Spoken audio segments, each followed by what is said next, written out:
শীঘ্ৰেই ইডিৰ আওতালৈ আহিব শ্যাম কানু মহন্ত কেনেকৈ ধন কুবেৰৰ দৰে তেওঁ সম্পত্তি গঢ়িছিল সেই কথা এতিয়া পোহৰলৈ আনিব ইডিয়ে কেনেকৈ ফেষ্টিভেল পাতি এই কোটি কোটি টকাৰ সম্পত্তিৰ মালিক হৈছিল শ্যাম কানু বিত্তীয় খেলিমেলিৰ গোচৰত ইডিয়ে জেৰা কৰিব শ্যাম কানু মহন্তৰ 24 বছৰ পুৰণি বিত্তীয় কেলেংকাৰী পোহৰলৈ আহিছে সেই সময়ত শ্যাম কানু মহন্ত আছিল নেটফিৰ উপ মহাপ্ৰবন্ধক DSSE কানেক্টক 14 কোটিৰ লোন দিছিল নেটফিয়ে সঞ্জয় ডালমিয়াৰ মালিকানাধীন DSSE কানেক্ট শ্যাম কানু মহন্তই নেটফিলৈ আনিছিল সঞ্জয় ডালমিয়া কল সেন্টাৰ খোলাৰ নামত দিছিল 14 কোটিৰ লোন নেটফিয়ে সেইগৰাকী সঞ্জয় ডালমিয়াক 2001 চনৰ আগষ্টত মুকলি কৰি দিছিল 8 কোটি 42 লাখকৈ টকা 2003 চনত পুনৰ 6 কোটি মুকলি কৰি দিছিল এই ধনৰাশিৰ শ্যাম কানু মহন্তৰ লগত জড়িত আছিল আৰু দুগৰাকী মহাপ্ৰবন্ধক লোন লৈ কামেই নকৰিলে DSSE কানেক্ট নামৰ সেই সংস্থাটোৱে আভ্যন্তৰীণ তদন্ত হৈছিল শ্যাম কানু মহন্তৰ বিৰুদ্ধে কিন্তু তেতিয়া শ্যাম কানু মহন্ত বাছি গৈছিল কাৰণ শ্যাম কানু মহন্তৰ বিৰুদ্ধে আজিলৈকে গোচৰ ৰুজু হোৱাৰ প্ৰক্ৰিয়া আৰম্ভ হৈছিল অদৃশ্য শক্তিৰ প্ৰভাৱত স্থবিৰ হৈছিল অনুসন্ধান প্ৰক্ৰিয়া 2004 চনত পদত্যাগ কৰিবলৈ বাধ্য কৰোৱা হৈছিল শ্যাম কানু মহন্তক আৰু তাৰ পিছৰ পৰা শ্যাম কানু মহন্তই এইদৰে বিভিন্ন সাংস্কৃতিক অনুষ্ঠান পাতি ধন কুবেৰৰ দৰে তেওঁ এক প্ৰকাৰ নামে বেনামে সম্পত্তিৰ পাহাৰ গঢ়িবলৈ সক্ষম হৈছিল আমি গোটেই বিষয়টো সন্দৰ্ভত জানিবৰ বাবে নিউজ ডেস্কলৈ আপোনালোকক লৈ গৈছো জ্যেষ্ঠ সাংবাদিক অমৰেন্দ্ৰ ডেকা নিউজ ডেস্কৰ পৰা আমাৰ সৈতে সংযুক্ত হৈছে অমৰেন্দ্ৰ ডেকা শ্যাম কানু মহন্তৰ যি আয় বহিৰ্ভূত সম্পত্তি সেই সম্পত্তিৰ এতিয়া তদন্ত কৰিব ইডিয়ে তেওঁ নেটফিৰ উপমহাপ্ৰবন্ধক হৈ থাকোঁতেও যিবোৰ কেলেংকাৰী কৰিছিল সেই কথা বতৰাবোৰ এতিয়া লাহে লাহে পোহৰলৈ আহিছে অদৃশ্য শক্তিৰ বলত বাছি আছিল শ্যাম কানু মহন্ত কিন্তু এতিয়া তেওঁৰ বছাৰ ৰাস্তা হয়তো একেবাৰে ক্ষীণ গতিকে গোটেই বিষয়টো সন্দৰ্ভত মই আপোনাৰ পৰা জানিব বিচাৰিম হয় চাওক মহন্তৰ চিন মাহনিত অসমীয়াত এষাৰ কথা আছে কিন্তু শ্যাম কানু মহন্তৰ বাবে কোনো মাহনিৰ প্ৰয়োজন হোৱা নাছিল তেওঁ আচলতে কেনেকৈ কৰোনাৰ ধন গঢ়িব আহৰণ কৰিব লাগে সেইটো যেন শিকি লৈছিল আৰু 24 বছৰ পুৰণি এতিয়া তেওঁৰ যেতিয়া যি সময়ত তেওঁ নেটফিৰ উপ মহাপ্ৰবন্ধক হিচাপে কৰ্মৰত হৈ আছিল সেই সময়ৰ পৰা তেওঁ কিদৰে বিত্তীয় কেলেংকাৰীত জড়িত হৈ পৰিছিল তাৰ তথ্য আমাৰ হাতত আহি পৰিছে তাৰ পূৰ্বে আমি আপোনালোকক জনাব বিচাৰিছোঁ যে ইডি আৰু ইনকাম টেক্সৰ বিষয়া ইতিমধ্যে CID কাৰ্যালয়ত উপস্থিত হৈছে CID কাৰ্যালয়ত উপস্থিত হৈ এই গোটেই গোচৰটো ইডিয়ে যে ল'ব বিচাৰিছে তেনেধৰণৰ এটা তথ্য আমাৰ হাতত আহি পৰিছে হয়তো খুব শীঘ্ৰেই শ্যাম কানু মহন্ত ইডি আৰু ইনকাম টেক্স এই দুইটা সংস্থাৰ তেওঁ জেৰাৰ সন্মুখীন হ'ব লাগিব মই আপোনালোকক মনত পেলাই দিছোঁ যে শ্যাম কানু মহন্ত বিৰুদ্ধে জুবিন গাৰ্গৰ মৃত্যুৰ যিটো গোচৰ ৰুজু হৈছিল 18/25 তাৰ সমান্তৰালকৈ CIDয়ে আৰু এটা গোচৰ ৰুজু কৰিছিল 19/25 আৰু সেই যিটো গোচৰ সেই গোচৰটোত ভাৰতীয় ন্যায় সংহিতাৰ 316 333 337 338 339 340 2 341 1 আৰু 342 2 এই ধাৰাসমূহত গোচৰ ৰুজু হৈছিল এই ধাৰাসমূহৰ বেছিভাগে আছিলে ক্ৰিমিনেল ব্ৰিচ অফ ট্ৰাষ্ট তাৰ লগতে প্ৰবঞ্চনাৰ কথা আছে এনেধৰণৰ কিছু গোচৰ তেওঁৰ বিৰুদ্ধে ৰুজু হৈছিল এতিয়া আমি অকমান আগলৈ যাব বিচাৰিছোঁ যিটো বিত্তীয় কেলেংকাৰীৰ কথা কোৱা হৈছিলে শ্যাম কানু মহন্তৰ বিৰুদ্ধে শ্যাম কানু মহন্ত যি সময়ত নেটফিৰ দৰে সংস্থাৰ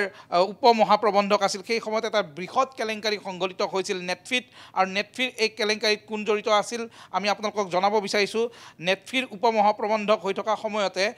সঞ্জয় ডালমিয়া নামৰ ব্যক্তিগৰাকীৰ মালিকানাধীন তেওঁ DSSE কানেক্ট লিমিটেড নামৰ এটা সংস্থাক নেটফিলৈ আনিছিল আৰু এই সংস্থাটোক 2001 চনতেই 14 কোটিৰ লোন চেংচন কৰি দিয়াইছিল এই ক্ষেত্ৰত শ্যাম কানু মহন্তৰ লগতে আৰু সেই সময়ত দুগৰাকী ব্যক্তিয়ে সহায় কৰিছিল সেই ব্যক্তি দুগৰাকী হৈছে যোগেন্দ্ৰনাথ কুমাৰ চৌধুৰী তেওঁ আছিলে মহাপ্ৰবন্ধক আৰু এগৰাকী মহাপ্ৰবন্ধক আছিলে মৃণাল শৰ্মা যোগেন্দ্ৰনাথ চৌধুৰী আৰু শ্যাম কানু মহন্তই মিলি এই যিটো DSSE কানেক্ট এই DSSE কানেক্টক 14 কোটিৰ লোন অনুমোদন জনাইছিলে আৰু কল সেন্টাৰ খোলাৰ নামত অসমত কল সেন্টাৰ খোলাৰ নামত এই 14 কোটি টকাৰ লোন দিয়া হৈছিলে আগষ্ট মাহত 2001 চনৰ আগষ্ট মাহত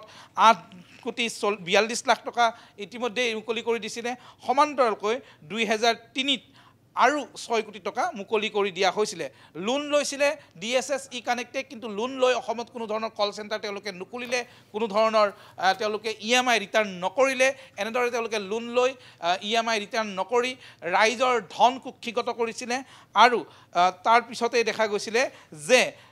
2003 চনৰ মাৰ্চ মাহৰ 31 তাৰিখে NPA ঘোষণা কৰা হৈছিল এই লোনটোৰ বিৰুদ্ধে এই লোনটো এগেইনষ্টত যিটো আছিলে তাক NPA নন প্ৰফিটেবল এছেট বুলি ঘোষণা কৰা হৈছিলে মাৰ্চ মাহৰ 2003 চনৰ মাৰ্চ মাহৰ 31 তাৰিখে গতিকে সেইখিনি সময়তে এই গোটেই কথাখিনি পোহৰলৈ আহিছিল তাৰ পিছতে ইণ্টাৰনেল ইনকুৱেৰি আৰম্ভ হৈছিলে ইণ্টাৰনেল ইনকুৱেৰি আৰম্ভ হোৱাৰ পিছত গোটেই বিষয়টোত যে এটা ডাঙৰ খেলিমেলি আছে বা সঞ্জয় ডালমিয়াৰ সৈতে যে শ্যামকানু মহন্ত প্ৰত্যক্ষভাৱে জড়িত হৈ এই কোটি কোটি টকা আত্মসাৎ কৰাত জড়িত আছে সেই কথা পোহৰলৈ আহিছিল আৰু এই বিষয়টো আৰক্ষীক গোচৰ দিয়াৰ পৰ্যায়লৈকে আগবাঢ়িছিল কিন্তু সেই সময়তে বহি প্ৰভাৱত এটা শক্তিৰ প্ৰভাৱত গোটেই বিষয়টো তল পৰিছিল শ্যামকানু মহন্তৰ বিৰুদ্ধে তেতিয়া আৰক্ষীক গোচৰ দিব দিয়া হোৱা নাছিল কিন্তু তাৰ পিছতো শ্যামকানু মহন্তই 2004 চনৰ শেষৰ ফালে নেটফিৰ পৰা ৰিজাইন দিবলৈ বাধ্য হৈছিল ৰাজদীপ নিশ্চয়কৈ অমৰেন্দ্ৰ ডেকা কথাটো হৈছে যে এই যিগৰাকী শ্যামকানু মহন্ত তেওঁৰ ব্যৱসায়িক সহযোগী আছিল তেওঁৰ পত্নী অনিতা ডেকা মহন্ত সেই অনিতা ডেকা মহন্ত জুবিন গাৰ্গৰ মৃত্যুৰ দিনটোত ছিংগাপুৰত উপস্থিত আছিল এয়া হৈছে তাৰ ভিজুৱেল শ্যামকানু মহন্তৰ কাষত এয়া অনিতা ডেকা মহন্ত আমি আপোনালোকক দেখুৱাইছো কিন্তু এই অনিতা ডেকা মহন্তক এতিয়ালৈকে SITয়ে CIDয়ে মাতি পঠিওৱা নাই জেৰাৰ বাবে তেওঁ শ্যামকানু মহন্তক সাক্ষাৎ কৰিবলৈ গৈ শ্যামকানু মহন্তলৈ ঘৰৰ খাদ্য বনাই লৈ গৈ বুন্দাপৰ দিছে CIDৰ কাৰ্যালয়ৰ সন্মুখত কিন্তু তেওঁক এতিয়ালৈ জেৰাৰ বাবে মাতি পঠিওৱা নাই তাৰ উপৰিঞ্চি তেওঁ আকৌ সাংবাদিককহে দুখ দিয়া দেখিবলৈ পোৱা গ'ল কালিৰ দিনটোত তেওঁ কি কৈছিলে এবাৰ শুনি লওক মোক আপোনালোকে এৰি দিয়ক প্লিজ মই এয়ে কৈছোঁ মানুহজনক বহুত আপোনালোকে হেৰি কৰিছে আৰু আৰু আৰু আমাক নকৰিব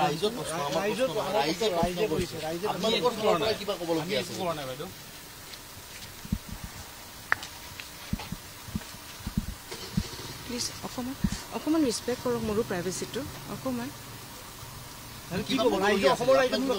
মই একো ক'ব লাগে এয়া অনিতা ডেকা মহন্তৰ প্ৰতিক্ৰিয়া আমি আপোনালোকক শুনাইছো অনিতা ডেকা মহন্তই কৈছে আপোনালোকে মানুহজনক বৰ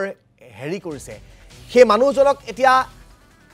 সমালোচনা নকৰি সেই মানুহজনৰ কথা বতৰাবোৰ পোহৰলৈ নানি কোনোবা এতিয়া মানুহজনক পুৰস্কৃত কৰিব বুলি ভবাটো তেওঁলোকে মূৰ্খৰ স্বৰ্গত বাস কৰিছে মানুহজনৰ প্ৰশংসা কৰিব বুলি যদি ভাবিছে তেনেহলে আপোনালোকে মূৰ্খৰ স্বৰ্গত বাস কৰিছে আমি গোটেই বিষয়টো সন্দৰ্ভত পুনৰ অমৰেন্দ্ৰ ডেকাৰ কাষলৈ সবিশেষ জানিবৰ বাবে যাব বিচাৰিছো অমৰেন্দ্ৰ ডেকা যেহেতু এতিয়া ইডিয়ে এই তদন্ত প্ৰক্ৰিয়া চলাব শ্যামকানু মহন্তৰ আইৰ বহিৰ্ভূত সম্পত্তিৰ কথা বতৰাবোৰৰ তদন্ত চলাব এতিয়া ইডিয়ে সেই তদন্তলৈ অনিতা ডেকা মহন্ত আহিবনে নাহে অনিতা ডেকা মহন্ত সোধা পোছা কৰিবলৈ কৰা হ'বনে নহয় কাৰণ এতিয়ালৈকে CID বা SITয়ে অনিতা ডেকা মহন্তক নামাতিলে সুধিবৰ বাবে য'ত তেওঁ ছিংগাপুৰতেই শ্যামকানু মহন্তৰ সৈতে উপস্থিত আছিল চাওক মন কৰিব কিছুমান খবৰ আমি পাইছোঁ বা কিছুমান খবৰ আমি পোৱা নাই এনেধৰণৰ কথা হৈ আছে আপোনালোকে মন কৰিব যে এতিয়ালৈকে CID কাৰ্যালয়লৈ অনিতা ডেকা মহন্তক কেইবাবাৰো গৈছে আচলতে খাদ্যলৈ তেওঁ যোৱা বুলি কোৱা হৈছে খাদ্যলৈ গৈছে বা তেওঁৰ স্বামীক তাত সাক্ষাৎ কৰিবলৈ গৈছে এনেধৰণৰ কথা আমি দেখিছোঁ কিন্তু একেলগে যদি সম্ভৱ হয় আমি দুটা ছবি দেখুৱাম এটা ছবিত দেখা গৈছে যে ছিংগাপুৰত যি সময়ত ঘটনা সংঘটিত হৈছিল সেই সময়ত তাত অনিতা ডেকা মহন্ত উপস্থিত আছিল আৰু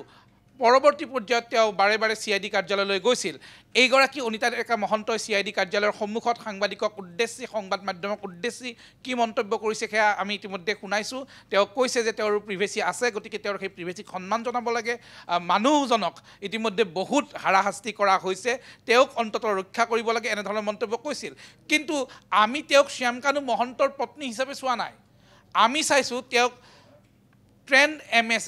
MMS যিটো ট্ৰেণ্ড MMSৰ